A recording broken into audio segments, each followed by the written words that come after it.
범사의 하나님을 인정하라. 범사의 하나님을 인정하라는 제목으로 말씀을 나누겠습니다. 이 잠언이란 이 말에서 잠자가 바늘잠이라고 들었습니다. 그래서 잠언은 깨어있게 하는 말씀인 것이에요. 찌르는 말씀이고 또 훈계이고 또 인생의 교훈과 격려를 주는 말씀인 것입니다. 쉽게 말해 지혜의 말씀들을 모아놓은 것이 잠언입니다. 구약에 이런 이제 지혜의 말씀들이 있는 게 이 잠언 전후에 보면은 욥기서도 있고 또 뒤에 전도서가 있습니다. 이런 책들을 성경학자들이 이제 지혜서다라고 구분을 해놨어요. 지혜에 대해서 가르치고 도전하는 책들입니다. 그러면 다른 성경들은 지혜가 없냐? 그렇지 않고 다 지혜가 담겨져 있습니다. 성경 전체가 인간에게 지혜를 주는 책입니다. 잠언 1장 7절에 지혜가 뭐냐 답을 주고 있어요. 여호와를 경외하는 것이 지식의 근본이다. 9장 10절에서는 여호와를 경외하는 것이 지혜의 근본이다. 이렇게 가르쳐 주셔요. 성경은 우리가 하나님을 알수록 하나님을 경외하도록 이렇게 가르쳐 주십니다. 창세기를 볼 때 하나님의 천지창조하신 하나님 보면서 하나님을 경외하게 하시는 거예요. 출애굽기를 볼 때 노예로 살아가는 백성이 구원받아서 하나님의 인도를 받는 걸 보면서 하나님 경외하며 구원해 주시는 끊임없이 우리를 구원받은 백성으로 살게 하시는 그 손길을 보고 그분을 경외하게 하십니다. 선지서에서는 격길로 떠난 백성들이 돌아와서 회개하고 하나님을 경외하는 삶을 살라라는 그 말씀을 듣게 하십니다. 성경은 사람이 참된 삶을 사는 그 방법을 알려준 지혜의 책입니다. 이 잠언에는 그러나 다른 성경과 다르게 시간이 없어요. 그러니까 역사적 사건들이 없습니다.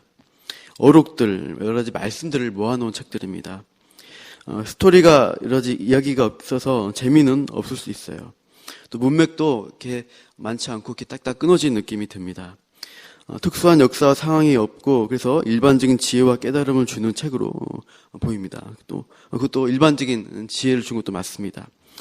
그래서 흔히 이 잠언을 믿지 않는 사람들도 많이 좋아해요. 그래서 이제 우리가 서점에 가게 되면은 베스트셀러 목록 중에 보면 항상 처세술, 성공술이 있습니다.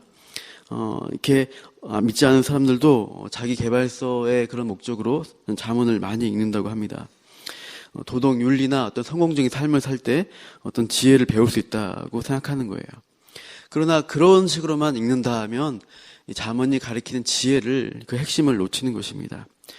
7절에 보시면 오늘 본문의 7절에 보시면 스스로 지혜롭게 여기지 말지어다라고 말씀하고 있습니다.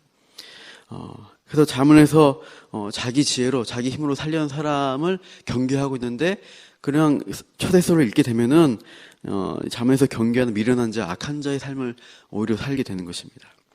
잠언은 그 지혜가 그 자기만의 지혜가 아니라 어떻게든 하나님과 관련된 지혜다. 하나님과 연결되어 있다는 것을 강조하고 있어요. 오늘 본문이 그런 것입니다. 지혜로운 삶을 사는 방법이 뭐냐? 바로 하나님과의 관계를 맺으며 사는 것이다. 그 말씀입니다. 이 본문의 특징이 먼저 있는데 1절을 보시면 이렇게 시작하고 있어요. 형식적인 부분을 먼저 알려드리겠습니다. 먼저 부릅니다. 대상을 부르는데 내 아들아라고 부르고 있어요. 그리고 그 다음에는 교훈을 줍니다. 명령형으로 나옵니다. 그래서 나의 법을 잊어버리지 말라. 네 마음으로 나의 명령을 지키라. 이렇게 명령형입니다. 그리고 또 이어지는 것은 그 명령을 지키면 뭐가 있냐? 어떤 동기 그리고 어떤 유익, 그 이유들이 나오게 됩니다. 2절 보시면 그것을 지키면 그리하면 장수할 것이고 많은 해를 누릴 것이고 평강을 더하게 된다라고 이렇게 제시가 되고 있어요. 이렇게 세 가지 방식으로 이 잠언 오늘 본문도 그렇고요.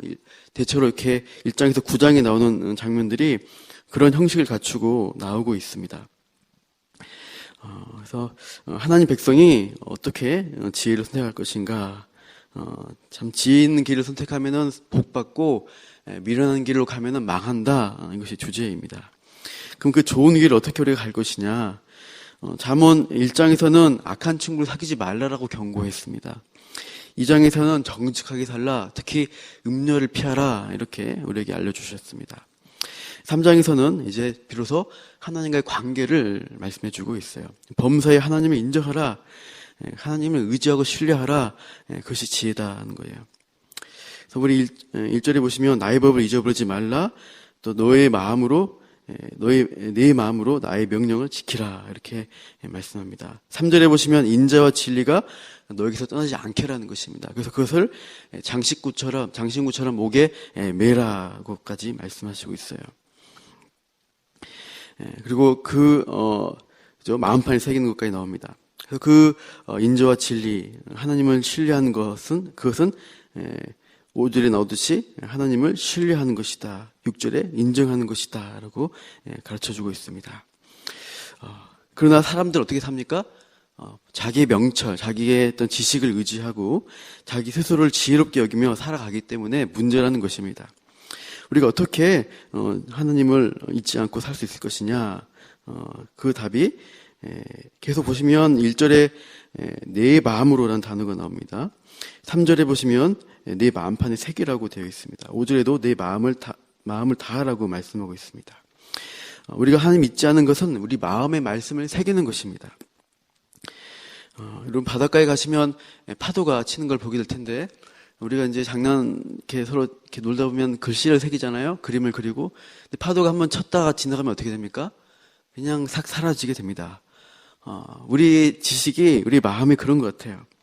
특히 나이 들수록 더 이게 말씀이 잘 우리가 듣고도 잊어버리는 현상들이 많이 있습니다.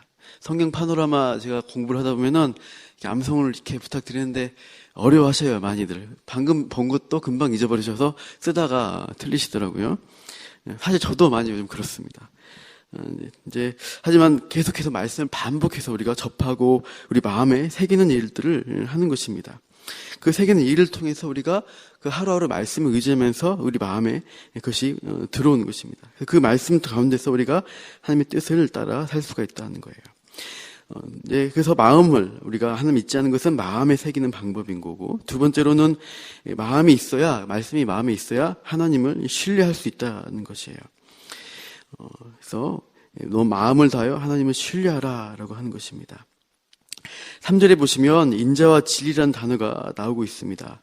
인자와 진리는 이게 성경이 전체에 많이 나온 단어예요. 인자는 헤세드, 언약적인 사랑이라는 뜻이고, 진리라고 되어 있는데 이것은 신실함입니다. 그러니까 어떤 진실보다는, 지식보다는 충성스러운 거, 변치 않는 어떤 맹세, 이런 의미가 들어가 있어요. 그래서 인자 가운데서 우리를 언약 가운데 인도하신 하나님, 그리고 그 언약을 깨지 않고 끝까지 변함없이 지키시는 그 하나님이라는 의미가 있습니다. 그 하나님의 성품이 인자와 진리라는 것이에요. 그래서 하나님이 그러한 분이시다, 그러한 성품을 가지신 분이시다. 그 하나님을 우리가 안다면은 어떻게 해요? 신뢰할 수 있어요. 하나님을 의지할 수가 있다는 것입니다.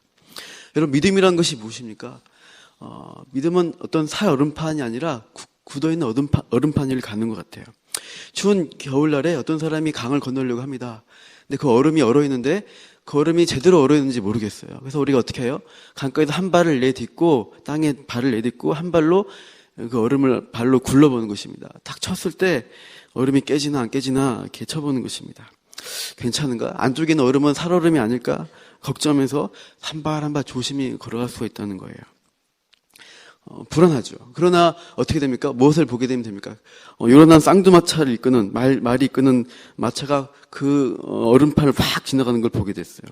그러면 어떻습니까? 그다음부터 그 사람은 팔짝팔짝 뛰면서 아무 걱정 없이 그 강 얼음판을 건너갈 수가 있습니다.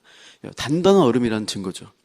우리가 하나님이 그렇게 신뢰할 만한 분이시다, 언약 가운데 충실하시다, 그것을 아는 사람들은 안전하게 그분을 의지하고 신뢰하면서 하루하루를 살아갈 수가 있다는 것입니다. 그 범사에 그 하나님을 우리가 알고 신뢰하고 인정하는 삶을 사는 것입니다. 그것이 지혜로운 삶이다. 그러면 하나님이 우리의 길을 선하게 인도해 가신다라고 말씀하시고 있습니다. 그래서 우리에게 양향이 되고 우리가 윤택하는 방법인 것이에요. 그리고 세 번째로는 우리가 그 하나님의 신뢰하며 인정하는 삶을 산다면은 그것이 열매로 나타나게 됩니다. 9절입니다. 9절 같이 읽어보겠습니다. 시작. 내 재물과 내 소산물의 처음 익은 열매로 여호와를 공경하라. 그래서 재물로, 그리고 처음 익은 열매를 가지고 하나님을 공경하는 것입니다. 우리가 말로만 하나님 사랑합니다, 하나님 인정합니다가 아니라 우리의 삶 가운데서 우리가 하나님께 드릴 수 있다는 것입니다. 우리에게 맡겨진 것이 다 하나님 것입니다라고 인정하는 것으로 어떤 하나님이 말씀하신 대로 이것을 또 교회 선한 일 가운데 드리고 또 우리 이웃을 도는 가운데 드릴 힘이 있다는 것입니다. 그래서 그것을 통해서 하나님이 어떻게 해요? 우리를 통해서 사용하시고 또 우리의 비워진 재물을 하나님이 채우실 것이고 우리 인생을 책임지신다. 그 하나님을 믿기 때문에 우리가 하나님을 신뢰합니다. 그것이 열매로 나타나게 되는 것이에요. 우리가 그 하나님을 신뢰하는, 참 하나님 지혜로우신 그 하나님을 우리가 더 붙들고 살아가는 것이 참 복된 삶이다. 오늘 본문에서 이 말씀을 붙드시고 살아가시길 바랍니다. 우리 6절 한 번 더 읽고 말씀을 맺겠습니다. 시작. 너는 범사에 그를 인정하라. 그리하면 내 길을 지도하시리라. 하나님을 모든 순간순간에 오늘도 인정하시면서 또 그 하나님을 정말 우리가 많은 사람들에게 참 신실하심을 보여주는 삶을 살면서 오늘도 복된 삶을 살아가시기를 축원합니다. 함께 기도하겠습니다. 하나님, 우리가 오늘 하루하루 살아가는 데 있어서 하나님을 범사에 모든 일들 가운데서 우리가 인정하기를 원합니다. 세상 사람들은 자기의 지혜를 자신의 생각을 따라서 살아가지만 우리가 혼자만 존재하는 것이 아니라 하나님과 함께 동행하며 오늘도 인도하심 받아 살아가는 주님의 백성임을 나타내는 삶을 살기 원합니다. 그 삶 가운데 하나님이 우리를 붙드시고 정말 우리의 영혼을 만족시키시며 또 채우시는 그 손길을 정말 우리가 경험하면서 오늘 살게 하여 주옵소서. 감사하며 예수님 이름으로 기도합니다. 아멘.